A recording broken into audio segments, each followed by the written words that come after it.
छत्तीसगढ़ में आईपीएल मैचों पर ऑनलाइन सट्टा बैन के बाद भी बेखौफ चल रहे बेटिंग ऐप हाईकोर्ट ने गृह सचिव से मांगा जवाब। छत्तीसगढ़ में प्रतिबंधित के बाद भी हो रही ऑनलाइन सट्टेबाजी को लेकर जनहित याचिका दायर की गई। वहीं आईपीएल क्रिकेट मैच शुरू होते ही ऑनलाइन बेटिंग ऐप कंपनियों ने पंपलेट भी जारी किया है। इस मामले की सुनवाई करते हुए चीफ जस्टिस रमेश सिन्हा और जस्टिस रविंद्र कुमार अग्रवाल की डिवीजन बेंच ने गृह सचिव समेत अन्य को नोटिस जारी कर शपथ पत्र के साथ जवाब मांगा है। साथ ही महाधिवक्ता से पूछा कि बैन के बाद भी ऑनलाइन सट्टा कैसे चल रहा है। रायपुर निवासी एस नामदेव ने एडवोकेट अमृतो दास और वैभव तिवारी के माध्यम से हाईकोर्ट में जनहित याचिका लगाई है। इसमें बताया कि प्रदेश में ऑनलाइन सट्टा पर बैन लगा दिया गया है। इसके बाद भी कई कंपनियां ऑनलाइन प्लेटफॉर्म के जरिए खुलेआम सट्टेबाजी कर रहे हैं। मुआवजा देने में किया फर्जीवाड़ा, भारतमाला घोटाले में शामिल छत्तीसगढ़ के अधिकारियों पर होगी एफआईआर। रायपुर विशाखापट्टनम भारतमाला रोड परियोजना में हुए घोटाले की जांच ईओडब्ल्यू और एसीबी ने तेज कर दी है। घोटाले में शामिल अधिकारियों से जल्द ही पूछताछ करने की तैयारी है। वहीं इन पर भ्रष्टाचार के तहत अपराध भी दर्ज किया जाएगा। भारतमाला प्रोजेक्ट में सरकार की जांच में सामने आया कि 43 करोड़ 18 लाख रुपए के मुआवजे का गलत तरीके से भुगतान किया गया है। इस मामले में अब तक 2 तहसीलदार समेत 3 पटवारियों पर कार्रवाई की जा चुकी है। इसके अलावा घोटाले में संलिप्त अन्य बड़े अधिकारियों को जांच के दायरे में लिया गया है। भोरमदेव महोत्सव कवर्धा में 2 दिवसीय आयोजन, आसना दिल्लीवार देंगी कथक की प्रस्तुति। कबीरधाम जिले में हर साल भोरमदेव महोत्सव का आयोजन किया जाता है। इसी कड़ी में 29वां भोरमदेव महोत्सव का आयोजन आज और कल आयोजित किया गया है। आज आयोजित विविध सांस्कृतिक और लोक मनोरंजक आयोजनों की श्रृंखला में शहर की कथक नृत्यांगना आसना दिलवार भी कथक नृत्य की प्रस्तुति देंगी। आसना शहर की एक उभरती हुई कथक नृत्यांगना है। आसना यहाँ पर 15 वर्ष की उम्र में ही देश विदेश के 80 से भी ज्यादा प्रतिष्ठित मंचों में अपनी नृत्य की प्रस्तुति दी है। आसना को उनकी उपलब्धियों के लिए कई यहाँ पर सामाजिक संगठनों और कला क्षेत्र की संस्थाओं ने विभिन्न अलंकरणों से सम्मानित किया है। आज से शुरू होगी 10वीं 12वीं की कॉपी की जांच। 127 शिक्षकों पर बैन, 5,71,000 स्टूडेंट की आंसर सीट जांची जाएगी। मई में आएगा रिजल्ट। छत्तीसगढ़ बोर्ड की 10वीं और 12वीं की आंसर सीट चेकिंग आज से शुरू हो जाएगी। इस बार मूल्यांकन प्रक्रिया में ज्यादा सख्ती बरती जा रही है। 127 शिक्षकों को पिछले साल जांच में की गई लापरवाही के चलते मूल्यांकन प्रक्रिया से बाहर रखा गया है। इन शिक्षकों की सूची जिला शिक्षा अधिकारी कार्यालय और मूल्यांकन केंद्र को भेज दी गई है ताकि इनकी ड्यूटी न लगाई जाए। जसपुर को मिलेगी नई पहचान, म्याली नेचर कैंप में एडवेंचर जोन की हुई शुरुआत। सीएम विष्णुदेव साय ने 3 प्रमुख पर्यटन सर्किटों का किया लोकार्पण। मुख्यमंत्री विष्णुदेव साय ने बीते दिन जसपुर जिले को एक नई पहचान देने वाली ऐतिहासिक पहल की। उन्होंने कुनकुरी स्थित म्याली नेचर कैंप में एडवेंचर जोन का शुभारंभ किया और जिले के लिए 3 प्रमुख पर्यटन सर्किटों आध्यात्मिक एवं सांस्कृतिक, प्राकृतिक एवं वन्य जीव और साहसिक पर्यटन सर्किट का लोकार्पण किया। यह कदम न केवल जसपुर को छत्तीसगढ़ के भीतर एक प्रमुख पर्यटन गंतव्य बनाएगा बल्कि स्थानीय युवाओं के लिए भी नए अवसरों के द्वार खोलेगा। त्रिपुरा में बंधक बना पहाड़ी कोरवा दंपति, प्रताड़ना से है परेशान, वीडियो जारी कर सुनाई आप बीती। सरगुजा जिले के पहाड़ी कोरवा दंपति अपने बच्चों के साथ त्रिपुरा में बंधक बने हुए हैं, जिन्होंने वीडियो कॉलिंग के माध्यम से अपनी आप बीती सुनाई है, जिसके बाद मामले में उनके परिजनों ने थाने में शिकायत दर्ज कराई है। वहीं पुलिस ने भी बंधकों को जल्द छत्तीसगढ़ वापस लाने का भरोसा दिया है।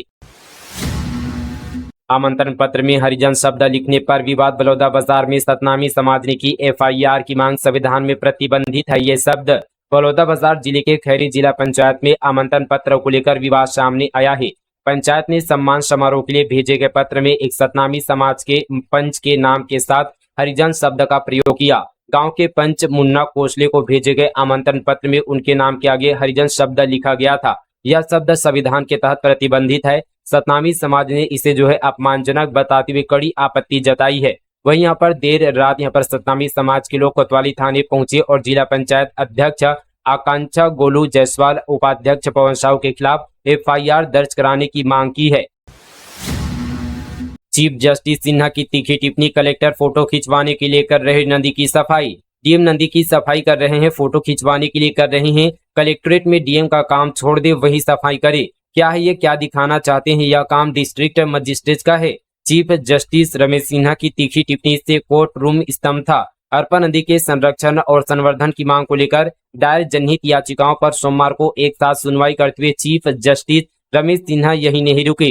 उन्होंने कहा कि डीएम जिले के जिम्मेदार अधिकारी हैं, उन्हें सकारात्मक कदम उठाने चाहिए। क्या अर्पण नदी इनके दो फावड़ा चलाकर साफ हो जाएगी? उन्होंने कड़ी नाराजगी जताते हुए कहा कि वे पब्लिक सर्वेंट है, अपनी ड्यूटी ऑफिस में बैठकर करे। वे कहीं जा रहे हैं कोई बात नहीं, लेकिन ये क्या कर रहे हैं? चीफ जस्टिस रमेश कुमार सिन्हा और जस्टिस रविंद्र कुमार अग्रवाल की बेंच ने कोर्ट ने पूरे राज्य में ऐसी चीजों और संस्कृति को लेकर नाराजगी जताई।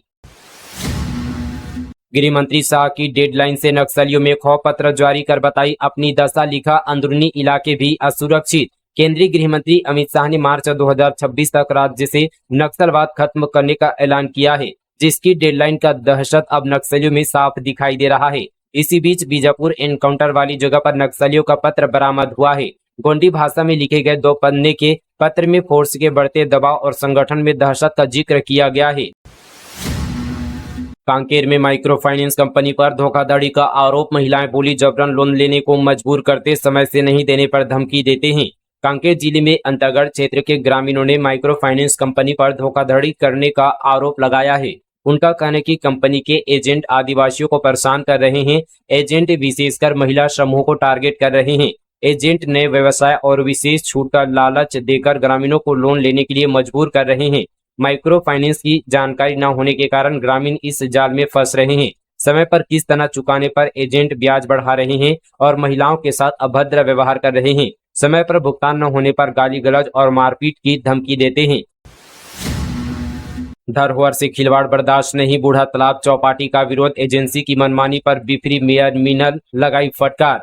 रायपुर नगर निगम महापौर मिनल चौबे ने बीते दिन बूढ़ा तालाब में हो रहे चौपाटी निर्माण कार्य का निरीक्षण किया। नियमों को ताक पर रखकर हो रहे निर्माण पर और एजेंसी की मनमानी पर मेयर ने संबंधित विभागीय अधिकारियों को जमकर फटकार लगाई। महापौर चौबे ने इस मुद्दे पर कड़ा रुख अख्तियार करते हुए कहा कि पर्यटन विभाग का उद्देश्य शहर की ऐतिहासिक और सांस्कृतिक धरोहरों का संरक्षण करना होता है, न कि उनका व्यवसायीकरण या मुनाफा कमाना। कद्दू का रेट कम करने बोलने पर ग्राहक का मर्डर। रायपुर में सब्जी वाले ने उठाकर जमीन पर पटका, सिर फटने से चली गई जान। रायपुर में सब्जी खरीदने के दौरान मोलभाव करने पर ग्राहक का मर्डर हो गया।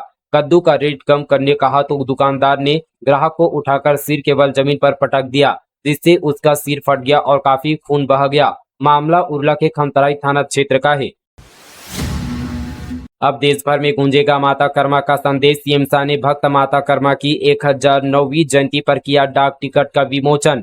छत्तीसगढ़ की धरती 25 मार्च को एक ऐतिहासिक क्षण की साक्षी बनी, जब भक्त माता कर्मा की 1009वीं जयंती के पावन अवसर पर मुख्यमंत्री विष्णुदेव साय ने राजधानी रायपुर स्थित कर्माधाम परिसर में माता कर्मा को समर्पित डाक टिकट का भव्य विमोचन किया। यह डाक टिकट न केवल श्रद्धा की प्रतीक माता कर्मा के त्याग और समर्पण को अमर करता है, बल्कि साहू समाज के गौरवपूर्ण इतिहास और सांस्कृतिक परंपरा को भी राष्ट्रीय स्तर पर प्रतिष्ठा प्रदान करता है। तेज रफ्तार ट्रैक्टर अनियंत्रित होकर पलटा, इंजन के नीचे दबकर चालक की मौत। रायगढ़ जिले में तेज रफ्तार ट्रैक्टर अनियंत्रित होकर पलट जाने की घटना में चालक की इंजन के नीचे दबकर मौत हो जाने का मामला सामने आया है। घटना के बाद पुलिस यहां पर मृतक के शव को पोस्टमार्टम के लिए अस्पताल भेजते हुए आगे की कार्रवाई पर जुट गई है। मामला भूपदेवपुर थाना क्षेत्र का है। पीएम मोदी के छत्तीसगढ़ दौरे के सियासी माने। एनटीपीसी, रेलवे और सड़क से जुड़े प्रोजेक्ट कर सकते हैं लॉन्च, कीमत 1000 करोड़ से ज्यादा। प्रधानमंत्री नरेंद्र मोदी छत्तीसगढ़ आ रहे हैं। 30 मार्च को वे बिलासपुर में एक सभा लेंगे। यहाँ वे 1000 करोड़ से अधिक के प्रोजेक्ट को लॉन्च कर सकते हैं। सियासी तौर पर प्रधानमंत्री का ये दौरा अहम है। पीएम छत्तीसगढ़ से प्रदेश और देश को रेलवे, एनटीपीसी और हाईवे कनेक्टिविटी की सुविधाओं से जुड़ी सौगात देंगे। बिलासपुर के मोहभट्टा ग्राउंड में मोदी की सभा होगी। विधायकों, सांसदों, पंचायत स्तर के नेताओं को पूरे प्रदेश से लोगों को लाने की जिम्मेदारी दी गई है। मुख्यमंत्री शाह खुद लगातार तैयारियों का जायजा ले रहे हैं। 15 दिनों में हाउसिंग बोर्ड के 66 करोड़ 47 लाख के मकान बिके। छूट का फायदा उठा रहे लोग। आवास मंत्री ओपी चौधरी बोले हर किसी के घर का सपना होगा सच। छत्तीसगढ़ गृह निर्माण मंडल की सबके लिए आवास योजना को अपने घर खरीदने वालों ने हाथों हाथ लिया है। महज 15 दिनों में 66 करोड़ 47 लाख कीमत के 460 मकानों की बिक्री हो चुकी है। मुख्यमंत्री विष्णुदेव साय के निर्देश और आवास एवं परिवहन मंत्री ओपी चौधरी की पहल पर इस साल 1 मार्च से वन टाइम सेटलमेंट योजना 2 शुरू की गई है, जिसके तहत मंडल ने तैयार मकानों पर 10, 20 और 30% तक की छूट देने का निर्णय लिया था। बस्तर में जल संकट के बीच सियासत, बीजू जनता दल के नेताओं ने इंद्रावती नदी की बोरियों को हटाया, लोगों ने जताई नाराजगी। बस्तर की इंद्रावती नदी भीषण जल संकट की दौर से गुजर रही है, लेकिन इसे बचाने के लिए अब बस्तरवासी भी सामने आ गए हैं। वहीं किसानों के प्रदर्शन के बाद छत्तीसगढ़ और ओडिशा बॉर्डर पर बने जोरा नाला से कुछ पानी छोड़ा गया है। इंद्रावती नदी का बहाव बस्तर की ओर आने के बाद अब राजनीतिक भी शुरू हो गई है। उड़ीसा की मुख्य विपक्षी पार्टी बीजू जनता दल के नेताओं ने इसका विरोध किया। उन्होंने कहा कि दोनों सरकारें अपनी मनमानी कर रही है। इधर जोरा नाला का पानी बस्तर की ओर जाने से उड़ीसा में जल संकट गहराने लगा है। ऐसे में उन्होंने बस्तर को पानी नहीं देने की बात कही है। विरोध करने पहुंचे उड़ीसा के मुख्य विपक्षी पार्टी ने हंगामा कर बॉर्डर पर रेत से भरी बोरियों को हटाकर दोनों सरकारों के खिलाफ नारेबाजी की। ऐसे में बस्तर के हक का मिलने वाला पानी को रोक दिया गया है। 30 मार्च को सिंधी समाज का चेट्री चंड पर्व एक्ट्रेस भाग्यश्री करेगी शोभा यात्रा का स्वागत। मुंबई ऑर्केस्ट्रा टीम और डांस ग्रुप देंगी प्रस्तुति। Sindhi council of India Chhattisgarh इकाई की तरफ से सिंधी समाज का सबसे बड़ा पर्व चेट्री चंड 30 मार्च को है। इस अवसर पर जय स्तंभ चौक पर शाम 6 बजे फिल्म अभिनेत्री भाग्यश्री शोभा यात्रा का स्वागत करेंगी।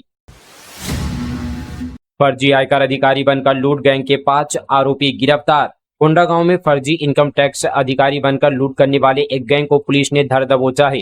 इस गिरोह के 5 सदस्यों को गिरफ्तार किया गया है। पांचों आरोपी इनकम टैक्स के फर्जी अधिकारी बनकर आते थे, उसके बाद लूट की वारदात को अंजाम देते थे। पुलिस ने आरोपियों से लूट की रकम को बरामद किया है। घटना में इस्तेमाल किए गए वाहन और मोबाइल को भी पुलिस ने जब्त किया है। पंचायत सचिवों का होगा नियमितीकरण, कांग्रेस ने किया शासकीयकरण की मांग का समर्थन। शासकीयकरण की मांग को लेकर पिछले 9 दिनों से हड़ताल पर रहने वाले पंचायत सचिव संघ के समर्थन में कांग्रेस भी उतर चुकी है।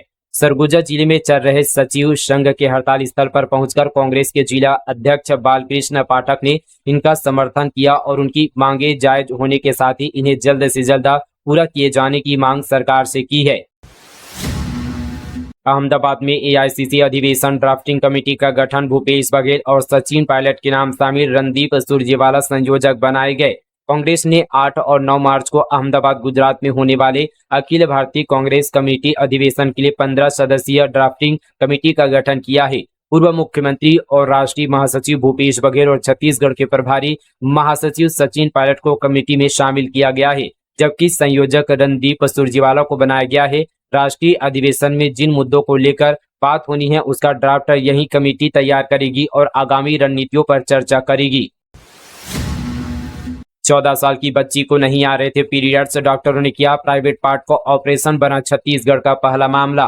भिलाई शहर से एक बड़ी खबर सामने है, जहां चंदूलाल चंद्राकर मेडिकल कॉलेज अस्पताल में एक 14 साल की बच्ची के प्राइवेट पार्ट में ऑपरेशन कर छेद बनाया गया। 17 मार्च को इस बच्ची को एडमिट किया गया था। उसके परिजनों ने बताया कि उसे मासिक धर्म नहीं आ रहा है, पेट में दर्द और सूजन की समस्या बनी रहती है। ऐसे में उसे तुरंत अस्पताल में एडमिट कराया गया। इसके बाद गायनेकोलॉजिस्ट डॉक्टर अंजना चौधरी ने अपनी टीम के साथ मिलकर उसकी जांच की तो पता चला कि जन्म से ही बच्ची के योनि का परत खुली ही नहीं है, जहां से मासिक धर्म आता है। इसके बाद बच्ची का इलाज किया। डॉक्टर कुलदीप सिंह सांगा ने बताया कि पहली बार अस्पताल में ऐसा केस आया था जिसका इलाज सफलतापूर्वक किया गया। गौरेला में फर्जी सिम बेचने वाले 2 आरोपी गिरफ्तार, ग्राहकों की पहचान से जारी करते थे सिम, पुलिस ने लोगों से की यह अपील। गौरेला पुलिस ने फर्जी सिम कार्ड जारी करने के मामले में 2 सिम व्यापारियों को गिरफ्तार किया है।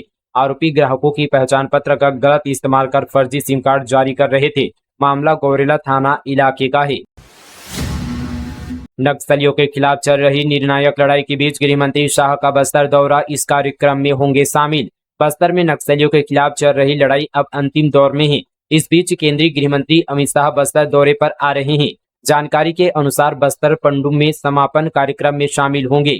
छत्तीसगढ़ के बस्तर में केंद्रीय गृह मंत्री अमित शाह का दौरा खास होगा। दरअसल प्रदेश में नक्सलियों के खिलाफ निर्णायक लड़ाई चल रही है। ऐसे में अमित शाह के बस्तर में होने से सुरक्षा बलों का मनोबल बढ़ेगा और नक्सल उन्मूलन की रणनीति को और मजबूती मिलेगी। बता दें कि इससे पहले दिल्ली प्रवास पर सीएम विष्णुदेव साय ने केंद्रीय गृह मंत्री अमित शाह से मुलाकात की थी। संभाग स्तरीय प्रतियोगिता 1 से 3 अप्रैल तक दंतेवाड़ा में आयोजित की जाएगी, जिसमें केंद्रीय गृह मंत्री अमित शाह शामिल होंगे। स्वास्थ्य मंत्री ने किया दुर्ग मेडिकल कॉलेज का निरीक्षण, क्लासरूम का बुरा हाल, इलाज की व्यवस्था में भी मिली खामियां। छत्तीसगढ़ के स्वास्थ्य मंत्री श्याम बिहारी जायसवाल ने बीते दिन दुर्ग जिले का दौरा किया। इस दौरान वे जिला अस्पताल और चंदूलाल चंद्राकर मेडिकल कॉलेज का निरीक्षण करने पहुंचे। यहां उन्होंने पाया कि स्वास्थ्य व्यवस्था चरमराई हुई है, तो वहीं मेडिकल स्टूडेंट को भी पढ़ाई में दिक्कतों का सामना करना पड़ रहा है। सबसे पहले उन्होंने यहां पर मेडिकल कॉलेज का दौरा किया। उन्होंने देखा कि यहां 200 मेडिकल स्टूडेंट डॉक्टर की पढ़ाई कर रहे हैं, लेकिन उनका क्लासरूम की हालत बेहद खराब स्थिति में है।